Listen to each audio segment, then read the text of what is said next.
लोग कहते हैं कि कई बार कृष्ण ने ऐसे काम किए जो धर्मानुकूल नहीं थे। कैसा धर्म?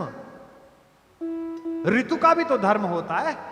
इस ऋतु में अब हमसे आपसे कहे साहब बाजरा खाना चाहिए, बाजरे में बड़ी ताकत है, वैद्य ने आपको कहा बाजरा खाना चाहिए और आपने जून के महीने में खा ली बाजरे की रोटी, हो गए गले में छाले। बोले वैद्य जी आपने कहा था या जाड़े में कहा था बाजरा खाने के लिए, खाए जरा तू बाजरा। तो ऋतु के अनुकूल अगर शरीर के धर्म की व्याख्या है तो धर्म की व्याख्या भी समय के अनुकूल है। कृष्ण ने पूरे महाभारत में जिस समय जो आकर इकट्ठा हुआ उसके अनुकूल उसकी व्याख्या की। इसीलिए इस महाभारत के सबसे बड़े नायक कृष्ण हैं। कृष्ण शांति लेने गए थे और शांति लेने के प्रयासों में मेरे योगेश्वर ने 1% कमी नहीं करी। जितना झुक सकते थे उतने झुके। दुर्योधन जैसे नीच को उन्होंने पुरुष श्रेष्ठ कहा। कभी पढ़िए आप उस पर्व में व्याख्या महाभारत में, कहते हैं पुरुष श्रेष्ठ आपका यश वैसे ही ऊंचा रहेगा, आप युद्ध मत करिए, मान जाइए। दुर्योधन नहीं माना। लेकिन जब पांडवों की कुटिया से गए थे संधि वार्ता के लिए और दोपहर का भोजन करने के बाद कृष्णा अर्थात द्रौपदी हाथ धुलाने के लिए गई तो थोड़ा सा जल हाथ पे गिराते ही द्रौपदी ने जल रोक लिया। कृष्ण ने मुंह की ओर देखा कि क्या हुआ। द्रौपदी ने कहा कि कन्हैया याद है बचपन में तुम जब हमारे घर आए थे छुट्टियों में तो मुझसे चौसर का एक दाव हार गए थे। तो कन्हैया ने कहा हाँ याद है। तुमने मुझसे पूछा था मांग क्या मांगती है कृष्णा, मैंने कहा था कान्हा कभी समय आएगा तो मांग लूंगी। वो समय आ गया है। कृष्ण ने कहा मांगो द्रौपदी। द्रौपदी ने कहा कन्हैया शांति के लिए जा रहे हो, संधि के लिए जा रहे हो, मैं ये मांगती हूं कि युद्ध लेकर लौटना। मैं अपने इन केशों को दुशासन की छाती के रक्त से धोऊंगी। प्रतिहिंसा और सत्य की। कृष्ण शांति लेने गए, युद्ध लेकर लौटे, लेकिन पूरी महाभारत पढ़ना मेरे कहने पर एक भी पल भगवान आपको ऐसे नहीं लगेंगे कि वो युद्ध लेना चाहते हैं। वे तो योगेश्वर हैं, त्रिकालदर्शी हैं, त्रैलोक्य उनके सामने हैं। उन्हें पता है कि मूर्ख नहीं मानेगा, लेकिन वो पूरी राज्यसभा के सामने, उसके पिता के सामने, पिता में भीष्म के सामने उसे एक्सपोज करना चाहते हैं कि ये युद्ध चाहता है, मैं युद्ध नहीं चाहता। यहां तक कि जिस दर्शन को उन्होंने केवल मां को दिखाया था और मां की भी स्मृति लोप कर दी थी, उस विश्व रूप का दर्शन पहली बार उन्होंने वही किया है। वर्षों तक वन में घूम घूम बाधा विघ्नों को चूम चूम से धूप घाम पानी पत्थर पांडव आए, कुछ और निखर सौभाग्य न सब दिन सोता है, देखे आगे क्या होता है। मैत्री की राह बताने को, सबको सुमार्ग पर लाने को, दुर्योधन को समझाने को, भीषण विध्वंस बचाने को भगवान हस्तिनापुर आए, पांडव का संदेशा लाए। क्या? दो न्याय अगर तो आधा दो, पर इसमें भी यदि बाधा दो तो दे दो हमको 5 गांव, रखो अपनी धरती तमाम, हम वही खुशी से खाएंगे, परिजन पर असिन उठाएंगे। दुर्योधन वह भी दे न सका, आशीष समाज की ले न सका, उल्टे हरि को बांधने चला, जो था असाध्य साधने चला। जब नाश मनुज पर छाता है, पहले विवेक मर जाए। हरि ने भीषण हुंकार किया, अपना स्वरूप विस्तार किया, डगमग डगमग दिग्गज बोले, भगवान कुपित होकर बोले, जंजीर बढ़ाकर साध मुझे, हां हां दुर्योधन बांध मुझे। यह देख पवन मुझ में लय है, यह देख गगन मुझ में लय है, मुझ में विलीन संकार सकल, मुझ में लय है संकार सचल। अमरत्व फूलता है मुझ में, संहार झूलता है मुझ में। उदयाचल मेरा दीप्त भाल, भूमंडल वक्षस्थल विशाल, भुज परद बंध को घेरे हैं, मैं नाक मेरु पग मेरे हैं। दीप्ते जो ग्रह नक्षत्र निकर, सब हैं मेरे मुख के अंदर। द्रगहो द्रगहों तो दृश्य अकांड देख, मुझ में सारा ब्रह्मांड देख, चर अचर जीव छर अक्षर, नश्वर मनुष्य सुर जाति अमर, शतकोटि सूर्य शतकोटि चंद्र, शतकोटि शरद शतमंद मंद्र, शतकोटि विष्णु ब्रह्मा महेश, शतकोश विष्णु जलपति धनेश, शतकोटि रुद्र शतकोटि काल, शतकोटि दंडधर लोकपाल, जंजीर बढ़ाकर साध मुझे, आहा दुर्योधन बांध मुझे।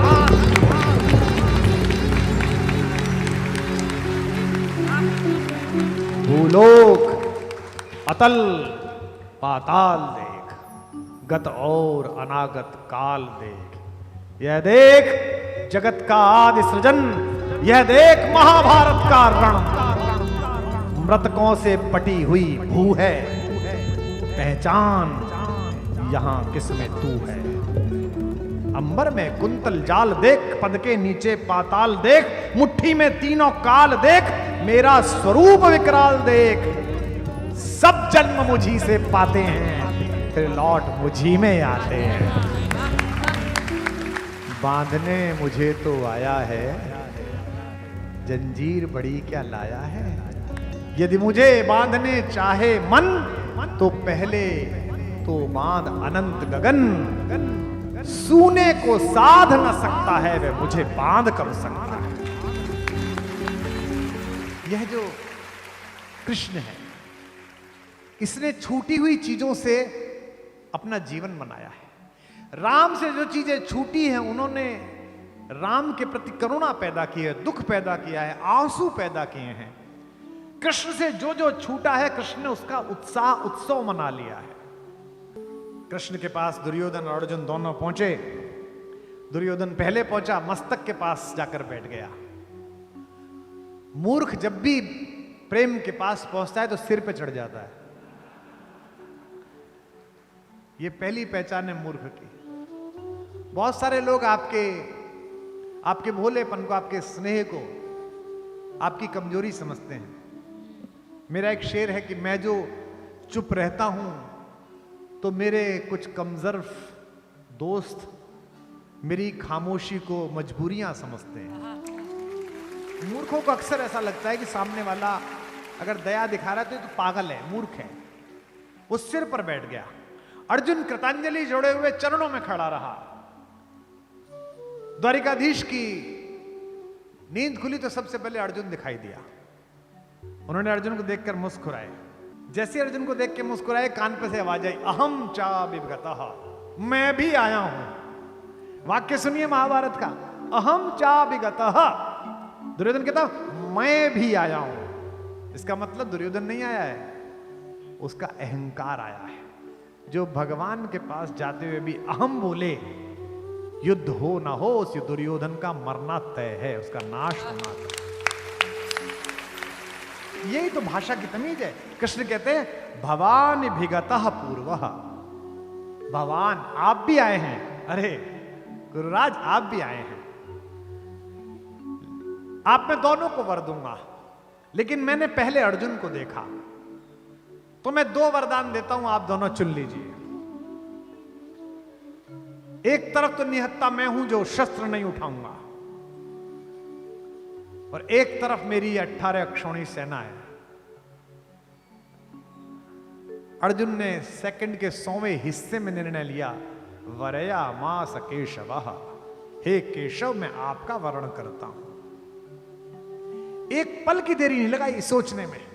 दुर्योधन के दुखी चल रही कि ये सेना नहीं ले जाए। उसने कहा नहीं, मैं सेना लूंगा। हमारे मराठी के एक बड़े प्रसिद्ध कथाकार है विनोद भट्ट, उनकी लघु कथाएं 30-30 शब्दों की, 40-40 शब्दों, छोटे छोटे।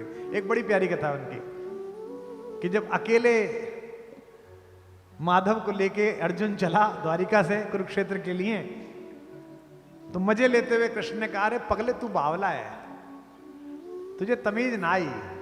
ने कहा क्या हो गया प्रभु? बोले तू तो छाछ लेके जा रहा है, माखन तो वो ले गया। बोले वो बावला है, वो माखन ले गया, मैं माखन चोर को लेके जा रहा हूं। क्योंकि यतत कृष्ण ततो जय, जहां कृष्ण है वहीं विजय होगी। ये अर्जुन को पता है। दुर्योधन ने भोजन के लिए अनुरोध किया जब गए थे संधि पर। दुर्योधन ने कहा हम दोनों समान है तो आप भोजन मेरे यहां क्यों नहीं कर रहे? कृष्ण ने कहा भोजन दो स्थितियों में किया जाता है, या तो जिनसे प्रीति हो उनके यहां भोजन किया जाता है, या क्षुधा अपने आकार से बाहर होती हो तो कहीं भी भोजन किया जा सकता है। ना तो मेरी क्षुधा अपनी सीमा से बाहर, और आपसे कुरुराज मेरी प्रीत नहीं है। बर्बरीक का प्रसंग हो, अभिमन्यु का प्रसंग हो, अर्जुन के अहंकार का प्रसंग हो, दोनों तरफ वे ही लड़ रहे हैं। कृष्ण के माथे पर जो टीका यशोदा ने लगाया है ना, यशोदा शब्द का मतलब आपको पता है? संस्कृत शब्द है।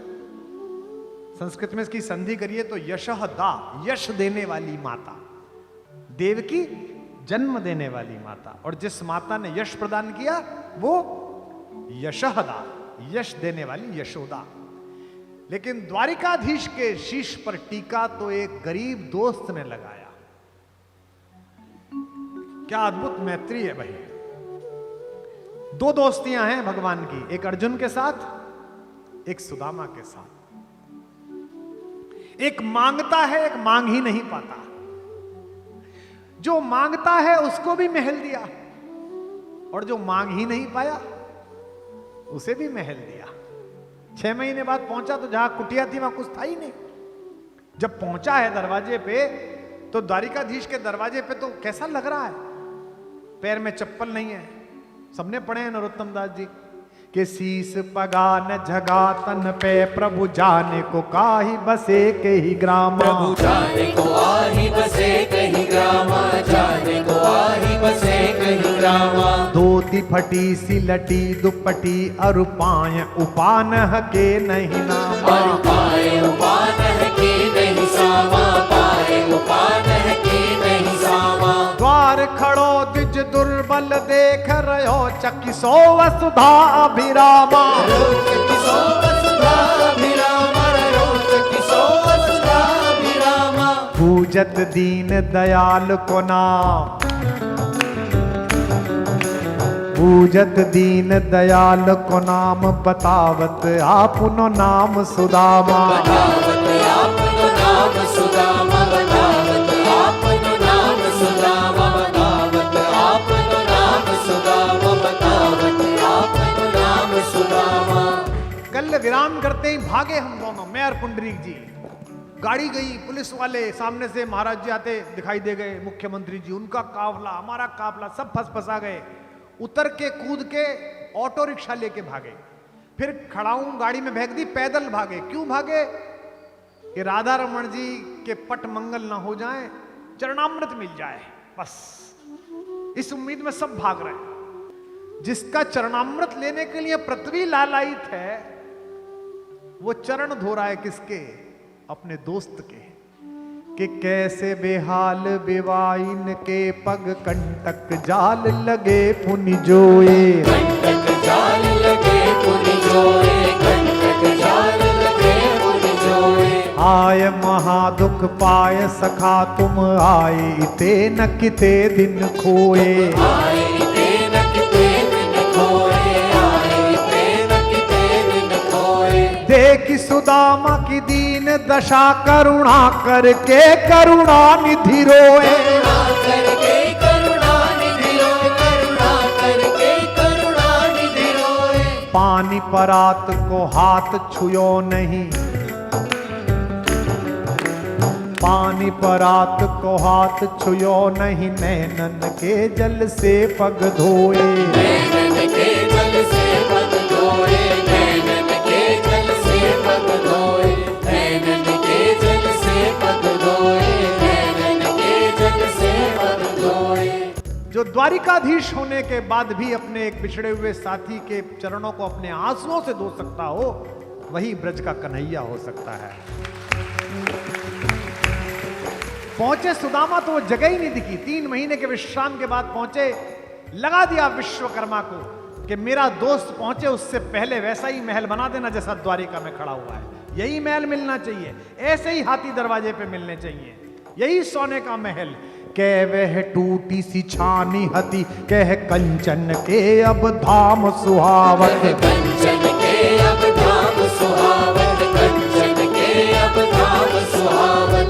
के पग में पनही नहती, कह ले गजराज उठाड़े महावत। ले गजराज उठाड़े महावत, ले गजराज उठाड़े महावत। भूमि कठोर पे रात कटे, भूमि कठोर पे रात कटे, कह कोमल सेज पे नींद न आवत। कोमल सेज पे नींद न आवत, कोमल सेज पे नींद न आवत। के जुर तो नहीं कौंदो सवा, के जुर तो नहीं कौंदो सवा, प्रभु के परताप ते दाख न भावे। के परताप ते दाख न भावे, के परताप ते दाख न भावे, के परताप ते दाख न भावे, के परताप ते दाख न भावे। बोलो सुदामा के यार की।